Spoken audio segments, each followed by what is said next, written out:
Welcome to Out of the Question, a podcast that looks behind some common questions and uncovers the question behind the question while providing real solutions for biblical world and life view. Your host is Andrea Schwartz, a teacher and mentor and founder of the Chalcedon Teacher Training Institute.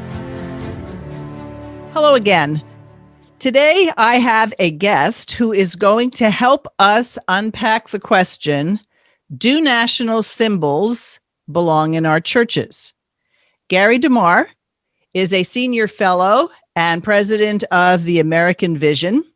He is the author of 35, I think, at last count, titles, many of which sit on my bookshelves. He is somewhat expert in American history, last days, logical thinking, and he has been known in Reconstructionist circles for quite some time.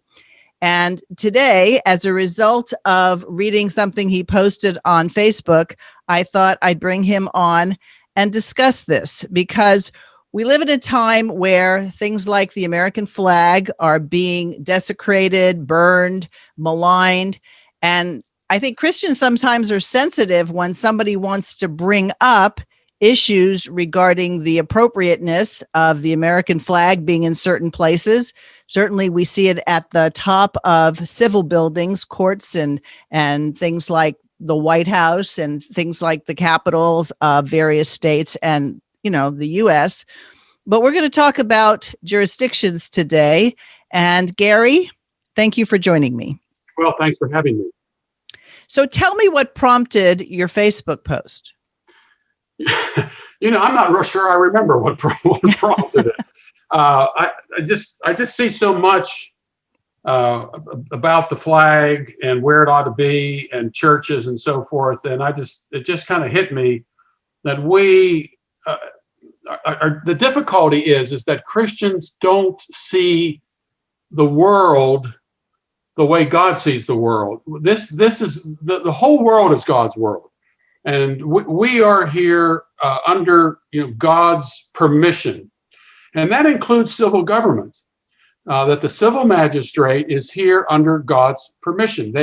Romans 13 says that the civil magistrate is a minister of God, and so there really ought to be an acknowledgement by the civil sphere that they are under God's jurisdiction.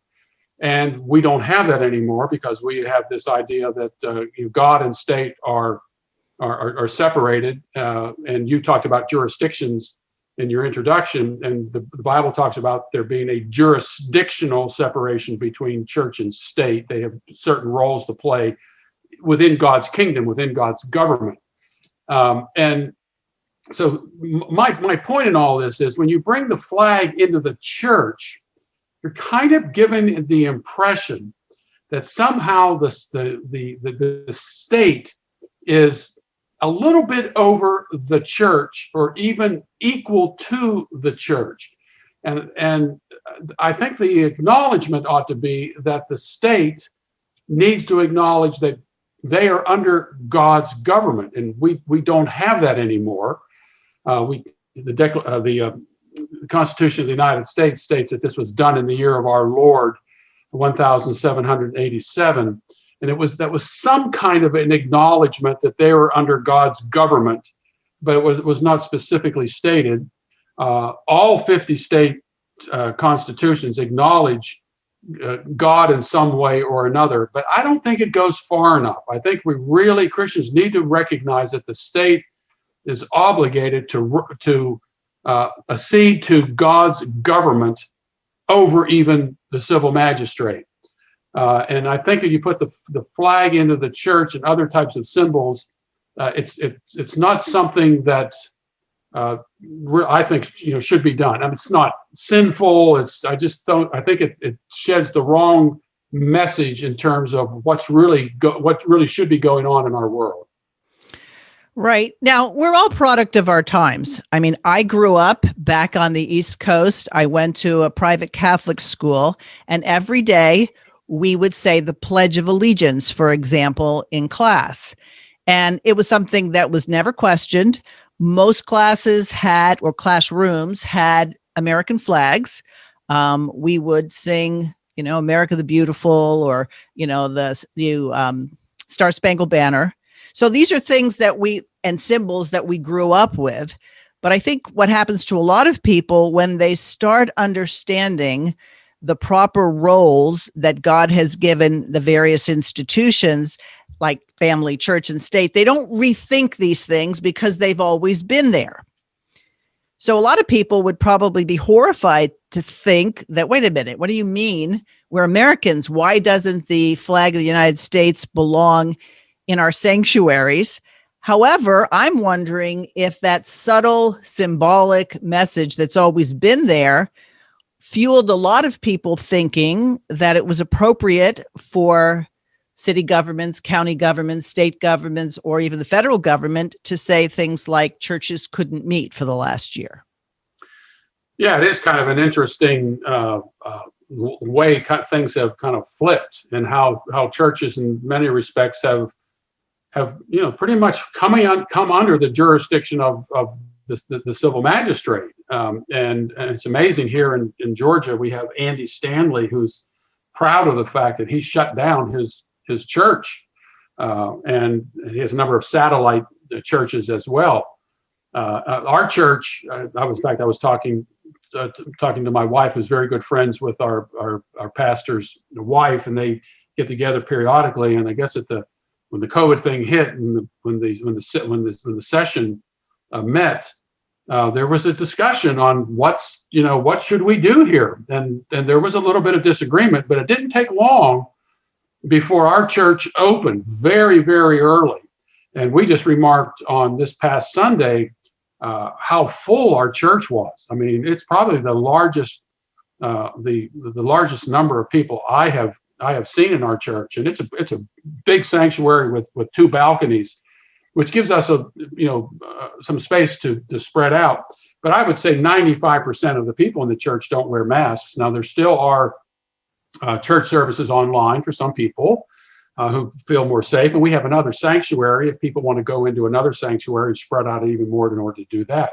But very early on, our elders took the position, no, we are going to open the church. And another thing was interesting.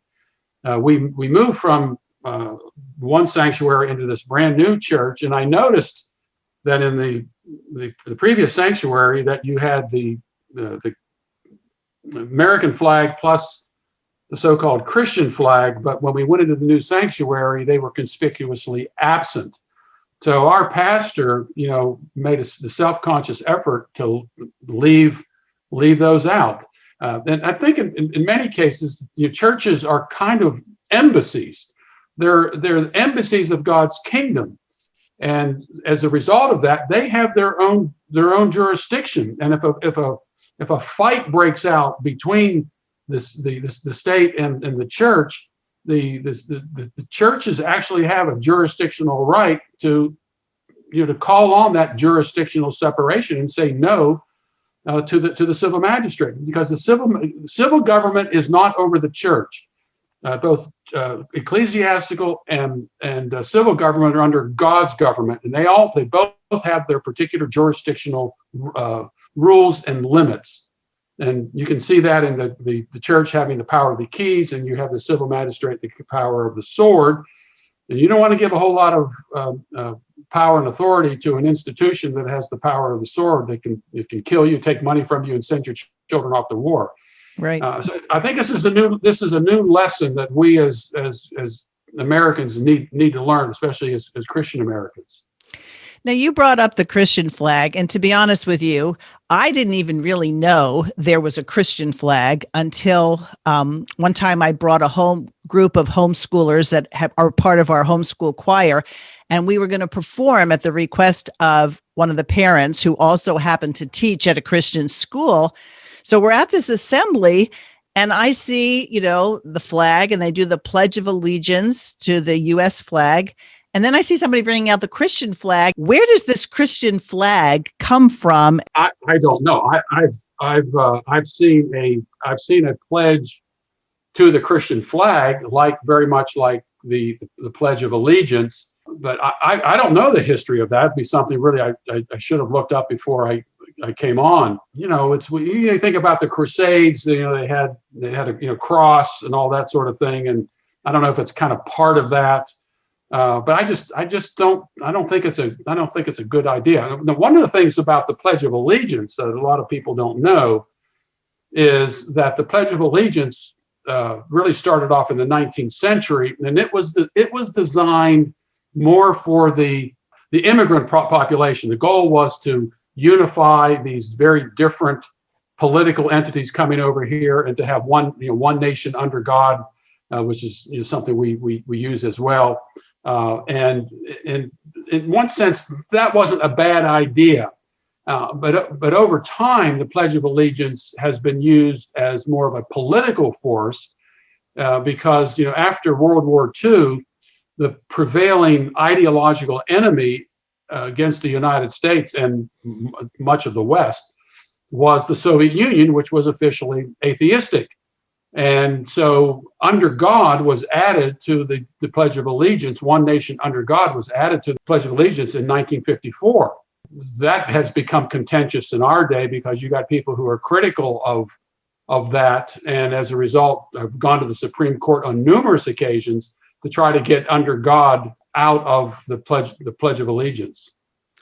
What's interesting about that is oftentimes Christians are fighting the wrong battles. When people fight about whether or not there should be nativity scenes, I understand they want a nativity scene out at Christmas, but they don't have that same fervor, for example, about putting Christian children into state schools.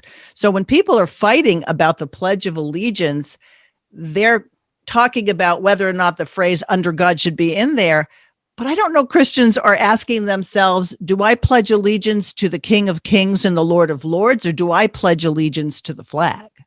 Yeah, and if you go back again, when the Pledge of Allegiance, Mennonites, a group called the Jehovites and Jehovah's Witnesses, do not pledge allegiance to the flag. The Mennonites objected because of their pacifist beliefs.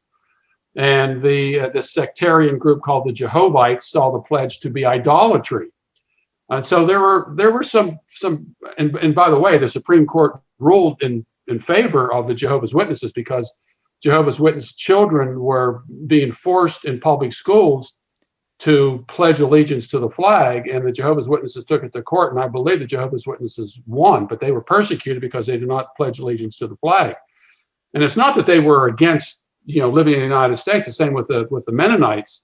It's just that they saw it kind of as an object where you were expressing a certain type of devotion that was almost religious in character. And I think for a lot of people, that's what the Pledge of Allegiance has become. And Andrea, I think your point that people are focused on these types of the creche scenes and types of things at Christmas time. And the broader question is, people, you're upset about, taking under God out of the Pledge of Allegiance. Well, you've taken under God out of the schools your children go to, for 6 hours a day, 10 months out of the year for 12 years. And your problem is with taking under God out of the Pledge of Allegiance. That's where we are today. I mean, people want to know how you turn the country around. I always tell people the best way to turn the country around is get your kids out of government schools, because that's where they're being propagandized to vote the way many of them are voting. You got churches that are empty, 6 days a week, with probably plenty of classroom in order to teach, and the curriculum is all there. But you're right, we are fighting the wrong battles, the minutia battles, rather than the big battles. Related to God's kingdom and how it ought to be governed in terms of Christian response to it. And you have so many people who now, as adults, think of how big the baby boom generation is, that were educated in public schools. And so in a lot of ways, they're not sure even what to think. For example, I remember distinctly learning that anytime the American flag is being raised, nothing can be higher. And so in a lot of the churches, the Christian flag is lower than the American flag because that's the rule. And Oh. these are the sorts of things that make it so that you have people who are, they're not cold and they're not hot. They're lukewarm because they've been taught that, in the schools, we're Americans, that, World War II had the greatest generation, but very few of them even know the history of the Christian church. I doubt many young people have read Fox's Book of Martyrs. So the history becomes one more of the civil government as being important, as opposed to the family of God and you being a member of the church. No, I think you're right. It's amazing if you ask people about separation between church and state, they would say, yeah, the Constitution supports a separation between church and state. And then you say, well, can you tell me where in the Constitution it says that? And they say, well, no. And then I tell them, did you know that the Constitution doesn't even use the word church or state? And the First Amendment is very clear. Congress shall make no law respecting an establishment of religion or prohibiting the free exercise thereof. It says nothing about a jurisdictional separation between church and state, jurisdictional or not. And I tell them, I said, the reason the Constitution doesn't mention the separation between church and state is that at the time that the Constitution was drafted, the idea of a jurisdictional separation between church and state was already in place. People understood it. And the First Amendment was actually put into the Constitution, which later became 10 amendments. It was actually put in there because of the states. The states wanted to keep the national government out of their states in terms of religion, because a lot of the state constitutions at that time had religious requirements. The state of North Carolina had a requirement you couldn't serve in the government unless you believed in the authority of both the Old and the New Testament, and that was something that was legitimate under the Constitution of the United States, because the prohibition of the First Amendment was only towards Congress, supposedly our only law-making body. And when you think of the misunderstandings today, that when somebody wants to do something and says, I have a First Amendment right to burn this flag, or I have a First Amendment right to, publish pornography, it's evidence of the fact how much they don't understand about the nature of government and how the enemies of the American Republic, based on Christian principles, have such an easy job undermining things. Yeah, it is. Yeah, it is true. And I think part of the problem with all of that is that the civil government at the national level has grown in such proportions that you can't do anything anymore, and because the civil government at the national level has just come down and said, here's the law on this. I mean, you think of some of these. Think of this latest COVID bill. I think it was 600 and some pages. And someone had made the comment that with all the regulations that we have out there today, each of us is probably breaking the law every single day, because there's so many regulations, so many things that aren't even constitutional. And so we've turned so much over to the national government. And anytime we want to fix for anything, we go to go to our congressman, fix this, fix that, go to the Supreme Court, fix this, fix that. And we've just become a really kind of beast-like state, where now there's the fear of doing anything that might provoke the national government. Now we've got presidents, and it's not just Joe Biden, but we got presidents that just at the stroke of a pen, just by signing an executive order, all of a sudden this becomes law. And we kind of sit back and as Christians and say, well, we're supposed to go along with whatever the government says in Romans chapter 13, but we don't read Revelation chapter 13, where the civil government at that particular time has been described as a beast. So we're unfortunately, Christians just aren't really taught these types of things. And that's why back in the 1980s, I wrote a series of books, 3-volume, on God and government, which was based on the first part of it was based upon Rushdoony's little book, Law and Liberty, where he made these distinctions between the self-government, family government, church government, and civil government, and even a even a breakdown of the power and authority of the civil government at the state level, the city level, and the county level. This was extremely important in the early founding of our nation. But we've lost that. We have no conception of that today, and it's unfortunate. And it's one of the reasons why we're in the position we're in today. But you're not without hope. I know that. Your book, God and Government, is still in print. I remember you signing one for me back in 1988. You probably don't remember that we met then at a conference in San Jose. I remember I had greater influence with my son when I said he needed to read this book, because remember, we just saw this man talk, and then it was like, oh, okay, I have to read his book now. But you haven't just focused on American history, even though it is a thrust. It's the American Vision that you're part of, but you've included logical thinking and having people understand eschatology as part of a way for Christians to regain their rightful place as citizens first of heaven and then of their particular country. Yeah, and it actually grew out of God and Government, because when I wrote God and Government, I would often be asked to come and speak on the topic of God and government. And this was in the 80s. Ronald Reagan was president at that time, and people thought the good times had come. But you and I know, you know, the eternal vigilance. You can't say you won the war just because you won a couple of battles. And we're seeing that played out as well. But oftentimes I would go out and speak, and inevitably there'd be somebody in the crowd who would stand up and say, wait a minute, Mr. DeMar, you know, this all sounds good and all that, but the Bible says we're living in the last days, where Jesus is going to return in our generation. And that was a big deal back then too, because in 1970, Hal Lindsey came out with a book called Late Great Planet Earth, and where he said that 1948 was prophetically significant when Israel became a nation again. And then he went to Matthew chapter 24, verse 34, where it says, this generation will not pass away until all these things take place. And he said that generation there was 40 years. And so it was simple to add 40 to 1948, and you got 1988. So here we were living in the early 1980s. And at the same time I'm writing God and Government, you had the Late Great Planet Earth that sold around 27 million copies out there, where people were predicting that we were living in the last days, and Hal Lindsey called it the terminal generation. So why are we wasting time trying to fix something that is going to, turn to dust after the church is raptured and the Antichrist is going to rise up, and there's going to be literally blood in the streets.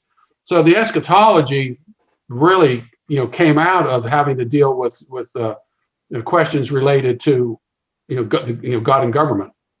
At that same conference, I don't know if you remember, but David Chilton was there, and he got up to give his talk, and he said, now, I have to tell you that I was asked by the organizers of this conference not to talk about eschatology.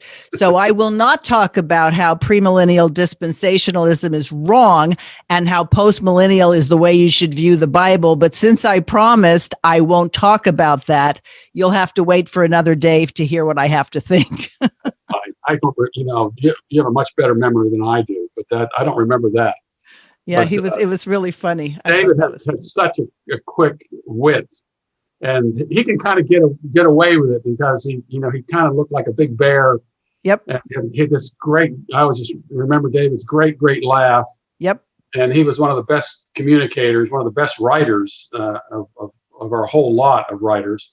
And Gary North always said that he never really had to edit anything that David Chilton wrote.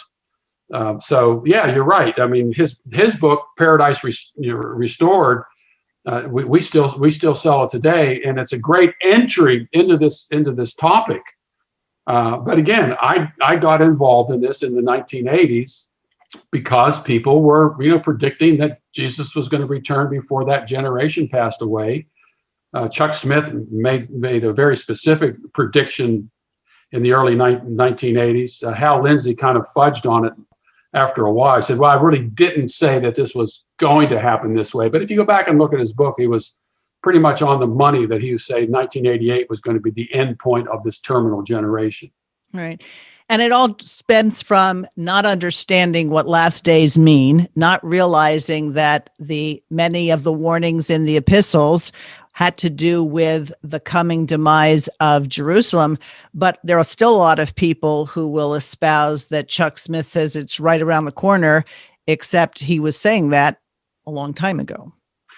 Yeah, he was. I've written a couple of articles. Anybody's interested, they can go to AmericanVision.org and just look and put my name in, and then look for Chuck Smith, and you'll see very specifically, even more so than Hal Lindsey. It was very specific on this, the 1948 plus 40, 1988, and then he also made this prediction regarding. I think it was, I don't know, was Halley's Comet? Did it come in 1980s, or was it the Hale-Bopp comet? And he made I don't remember. Yeah, he made some predictions regarding a comet that was going to come, and how this was fulfilled. This would be a fulfillment of I think Revelation chapter 6. So this was all going on, and you know how long it's taken us to kind of get people to think in different categories, not only about government and how government isn't synonymous with politics, but how to get people to start thinking in terms of eschatology, and because what you believe about the future is going to determine how you live and plan in the present for future generations. And every contrary worldview, I don't care what contrary worldview it is, always has a future-oriented eschatology. The Muslims have it, the communists have had it, and you remember Francis Nigel Lee's monstrosity of a book called Communist Eschatology. Right. Every worldview has an eschatology, and it's always future-oriented. Liberalism has an eschatology. Unfortunately, Christians, yes, they have an eschatology, but we're always on the precipice of some end-time event that doesn't get us to start thinking long-term. And as a result of it, anytime something new comes up, we got to re-energize, Christians, and we're always on the defense rather than being on the offense, so that we can replace what I believe is happening among us today is a disintegrating worldview. Apostle Paul in 2 Timothy chapter 3 talks about that. It says, they will not make further progress, for their folly will be obvious to all. And so there's kind of a built-in self-destruct mechanism within unbelieving thought, as unbelievers become more and more consistent with their operating assumptions.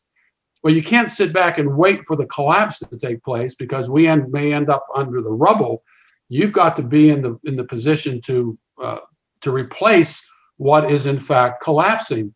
And public schools across the country today are in a crisis situation. We got people saying that for math. Now, if there was ever a subject that is outside the bounds of politics, you would think it would be math.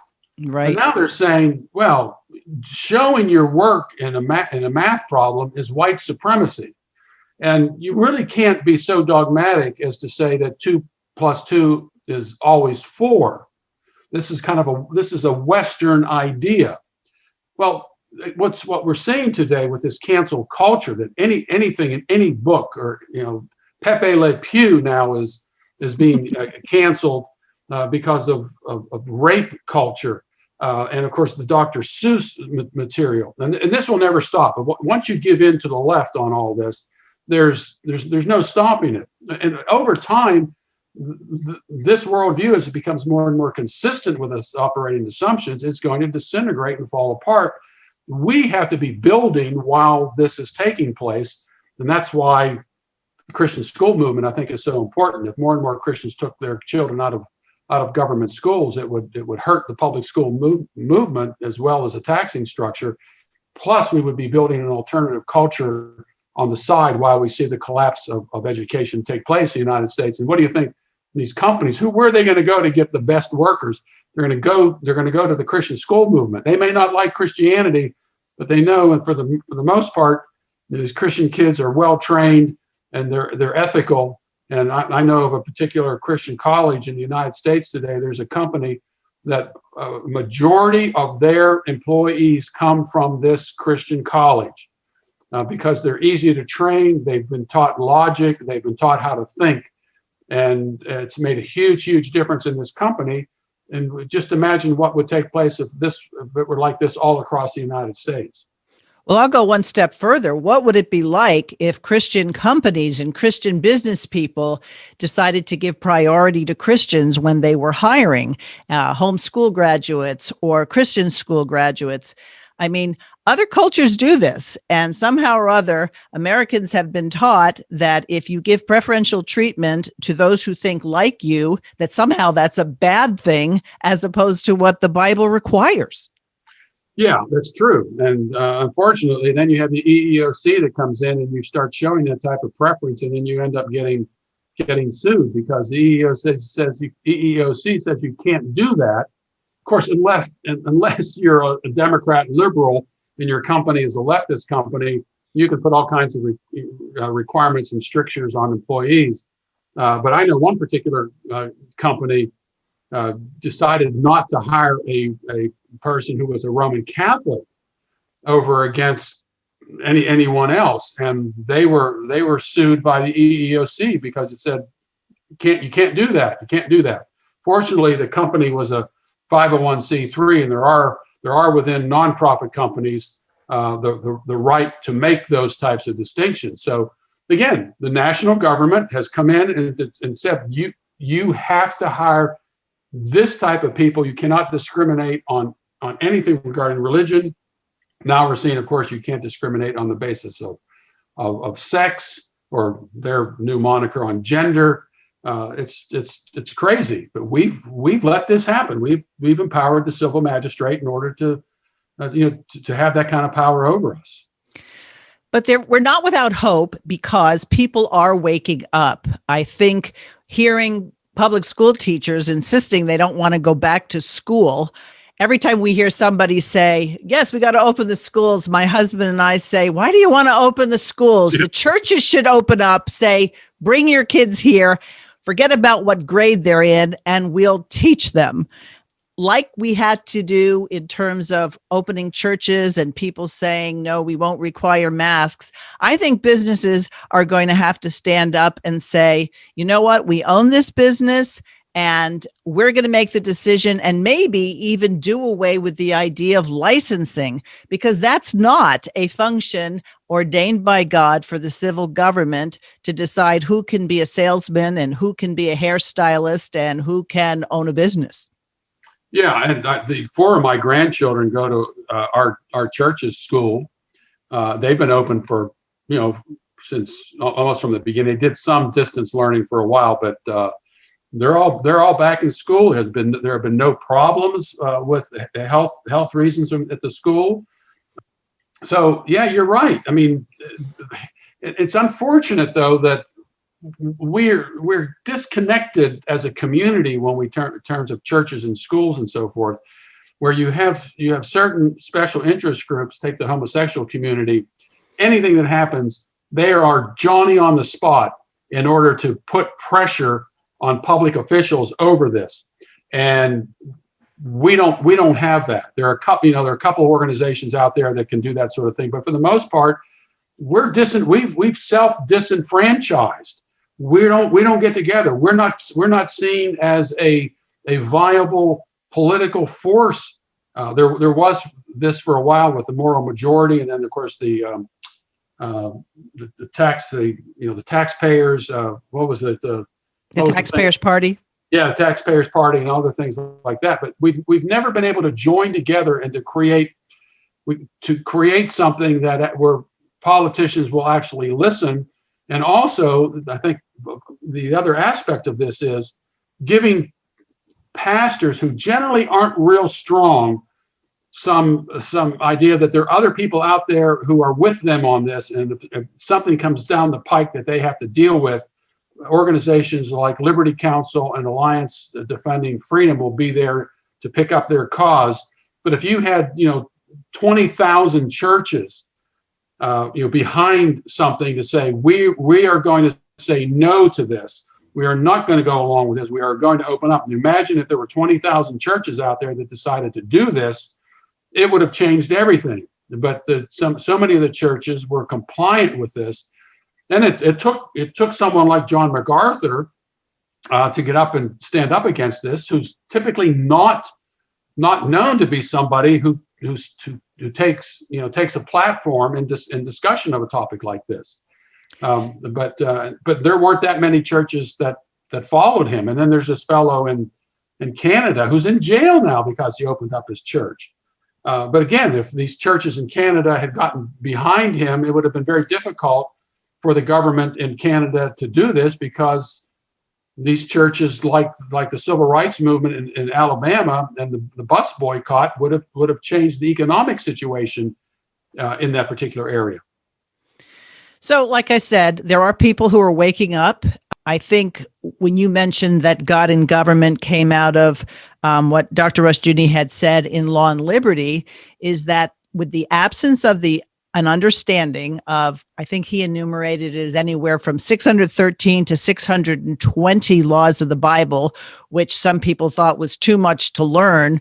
Well, take the 6 million laws that are on the books right now that, like you said, we're breaking one or two of them, or maybe more right now, just by breathing, that we've got to get back to the basics. And I think for anybody who is looking at, well, what will I do? What will I teach my children? Law and Liberty, which Cal Seaton sells, and God and Government, which is now you have it all together in one volume, right. is a great place to start. And maybe you have to start with yourself, parents, if it turned out your education didn't have the particulars that Gary's talking about right now. Yeah, I don't know if maybe most of your audience has seen the movie, the Ten Commandments, Cecil B. DeMille's remake of the Ten Commandments, starring Charlton Heston.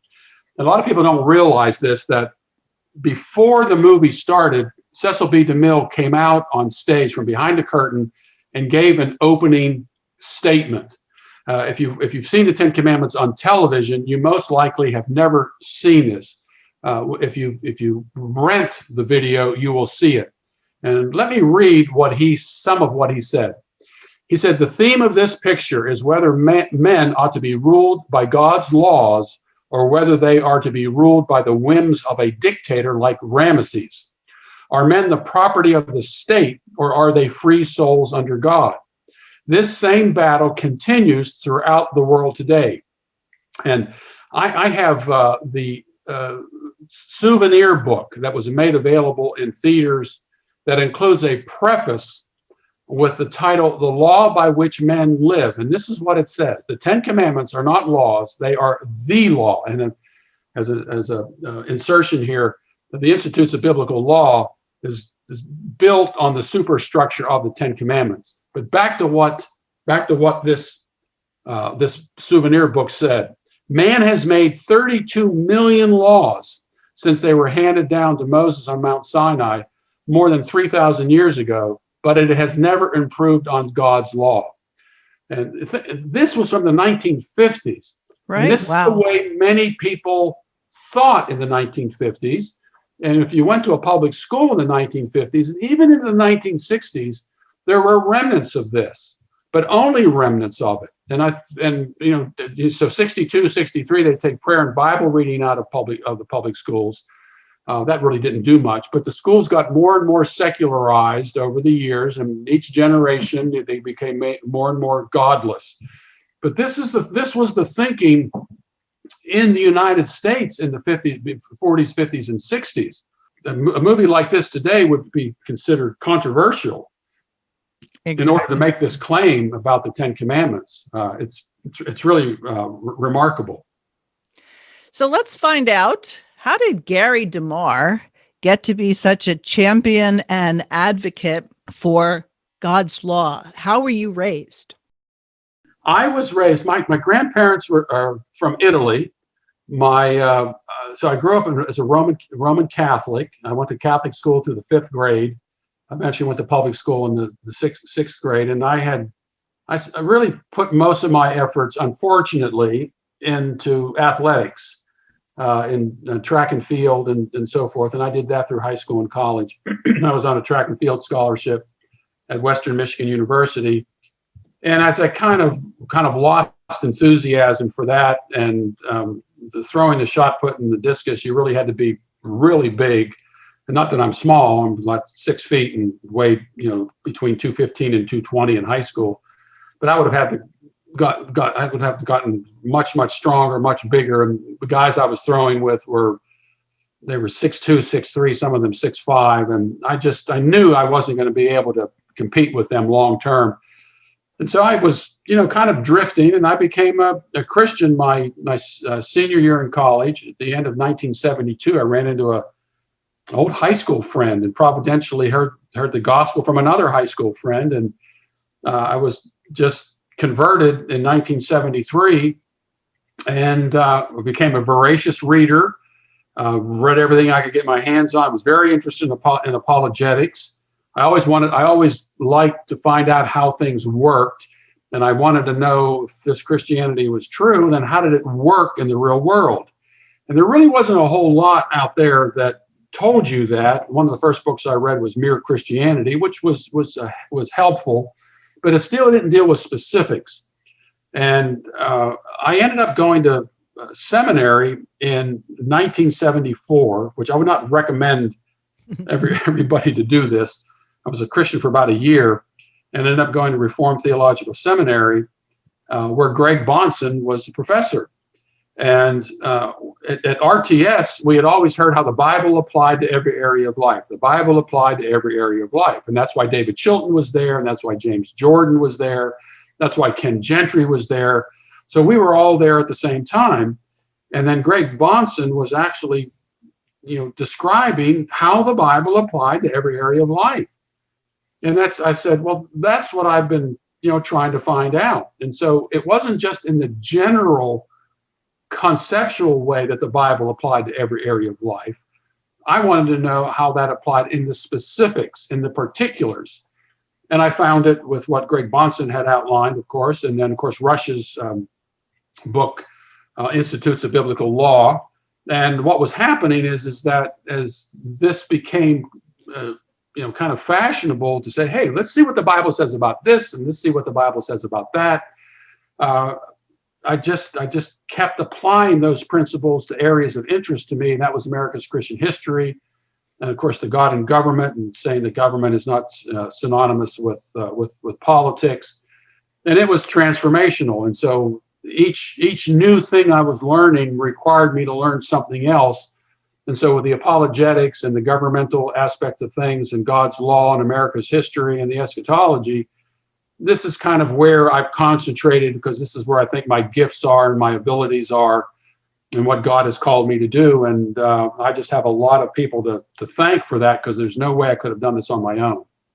That's a great story. And I'm hoping that there are lots of people like you who are doing their investigation. And of course, there's a lot more accessibility now with the ability to do a Google search, providing you're not your results are not being curated away from Christianity.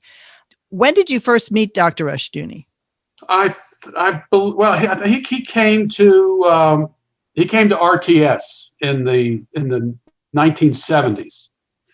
And that's where I met him. And then I also met Dr. North in the 1970s. And what's kind of funny about that, I don't know if you've seen this new thing that's come out. Well, it was an old thing, but it was sponsored by Richard Mouw and Ron Sider, that they're disappointed with Joe Biden over the abortion issue, because it was pro-life Christians for Biden. They had come out for. Oh, right. I did see that. You remember that? Okay. Well, Richard Mouw was at RTS at the same time Gary North was at RTS.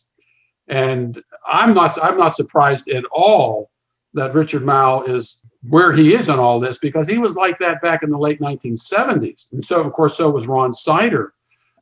So anyway, that's where I met Rush. And then there were a couple of conferences here, because I'm in the Atlanta, Georgia area. My wife and I were members of Chalcedon Presbyterian Church, where Joe Moorcraft is a pastor, and Rush had come in for a number of conferences. So I got to meet him a couple of times there. And then also at the first meeting of the Coalition on Revival, we met there and spent some time together. Also went out to lunch a couple of times. and probably a couple of other times in between. So with Rush and Gary North, and of course Greg Bonson, and David Chilton, and Ken Gentry and Jim Jordan, there's really been a mushrooming effect of all this. A lot of other ministries out there, even with the death of course Rush and David Chilton and Greg Bonson. There are a lot of younger guys out there who have grabbed a hold of all this and are beginning to take it to the next step. And with advances in media and so forth, we can take all this to places that none of these guys could ever have imagined, back in the 90s. I mean, as you know, look what we're doing right now. I mean, you and I are conferencing on a Zoom call, a couple thousand miles away, and it's just remarkable what takes place. Now I can send books to people overseas where trying to send a hardbound book of a printed book is way too expensive. I can just send them a PDF. It's remarkable what's happening. I think the left is anxious about all this. I think they see this as a problem for them. And I think that's why they're trying to cancel as many conservatives as possible, because the conservatives, we have means to the same type of technology. What we need to do is to develop ways of doing parallel technological ways of getting our message out without having to use Facebook, Instagram, or Twitter. And I think that's beginning to happen as well. And one of the things that always makes me smile is the fact that the enemies of God never figure on the fact that if God has selected or parenthetically elected someone to be in his family, even the worst apparent enemy of God, like the Apostle Paul, can be transformed.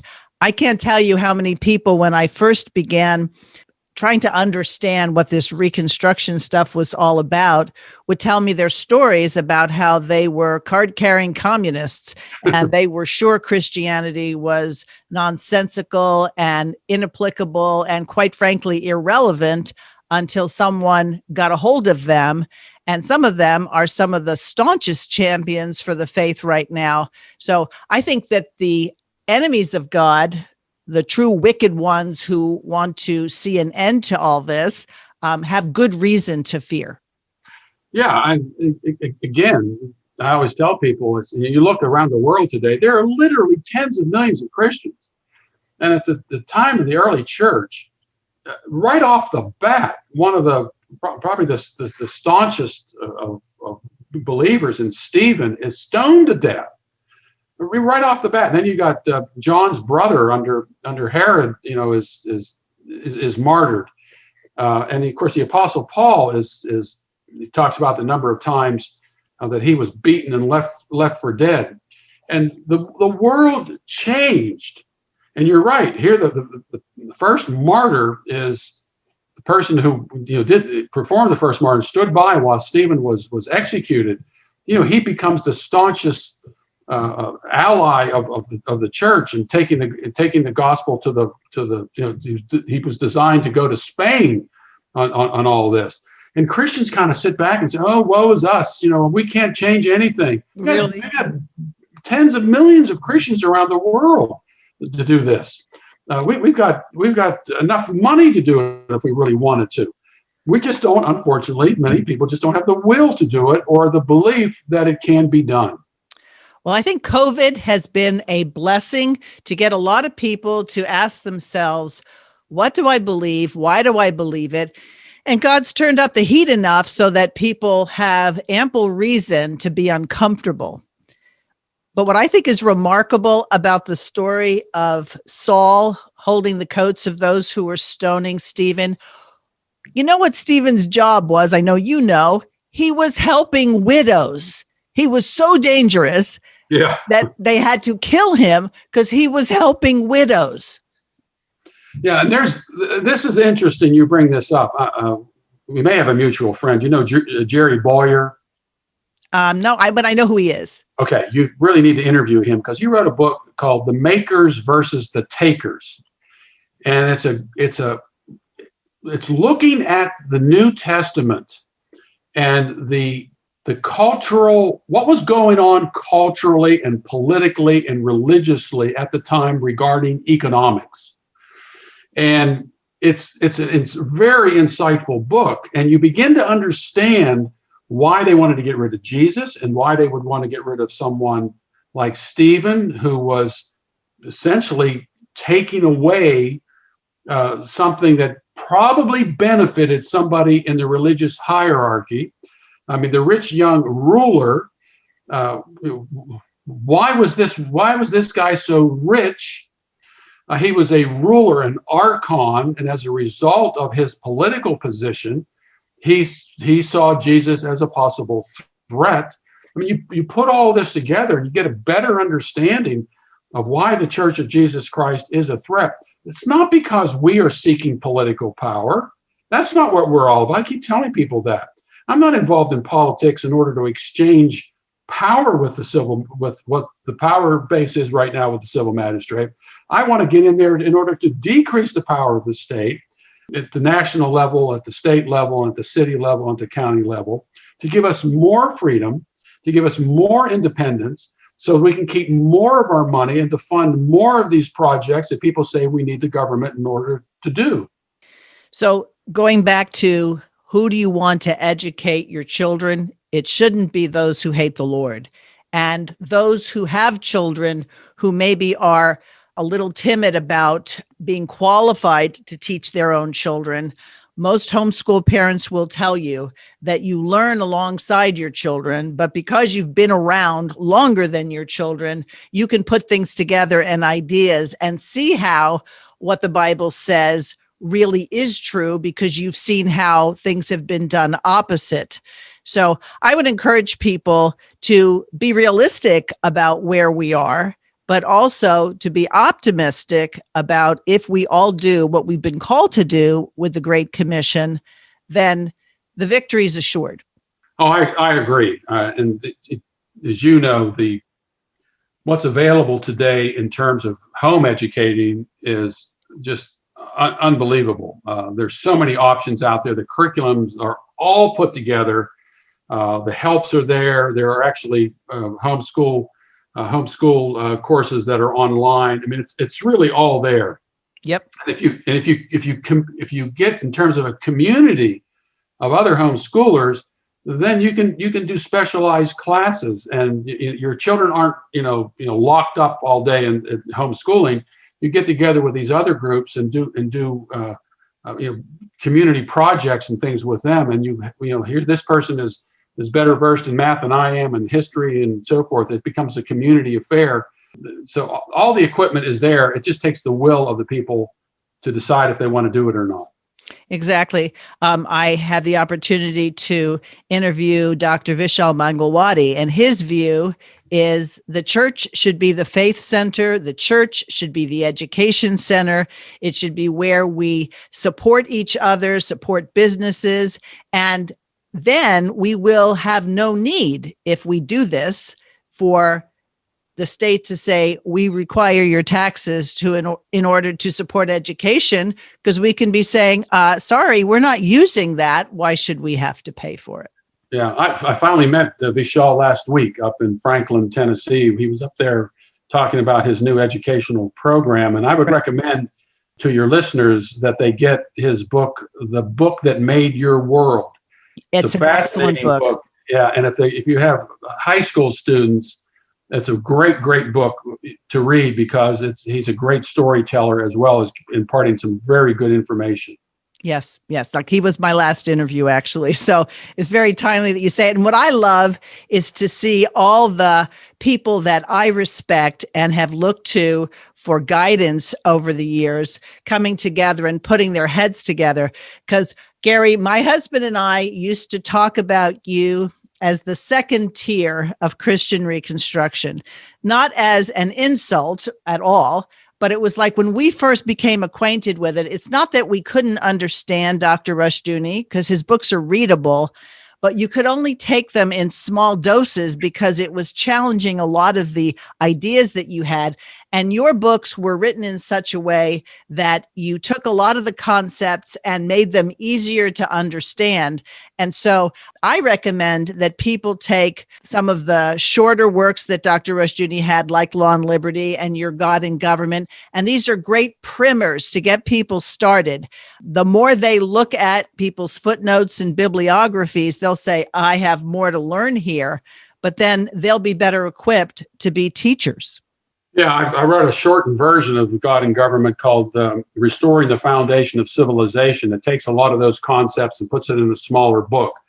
So people can be intimidated by a large book like God and Government, although each chapter is pretty much independent. You don't have to, you start at the beginning, a couple chapters, but you can go through the book and not have to read every single thing along the way. Same thing with Vishal's book, The Book That Made Your World. I don't consider it as an insult at all. I write for myself, and I tell people, I said, look, if I can do this, my undergraduate degree is in physical education. And of course, I ended up going to seminary, and you had to go through the hard knocks of seminary, but you just read a lot. And we all have the potential to do this to a certain degree. So it's all doable. If I can do it, you can do it. Right. And we've got to get back to being readers with the onslaught of video material and social media. I know a lot of people find it difficult to read because their attention spans have been sort of mutilated by this instant gratification thing. But how would people find your material in one place and ways in which to follow the things you're currently doing? It's very simple. Go to AmericanVision.org, AmericanVision.org, and I'm on Facebook, my personal account, as well as American Vision has us on Facebook as well. So just go to AmericanVision.org, and all of our books and audio and free papers and so forth. It's very much like Chalcedon. We pretty much do the same thing, and we have a large book inventory as well. Well, Gary, I really appreciate you taking the time to be with me today. Thank you. And listeners, if you have any comments about this podcast or anything you'd like us to cover, please feel free to contact me at outofthequestionpodcast@gmail.com. Thanks for listening to Out of the Question. For more information on this and other topics, please visit chalcedon.edu.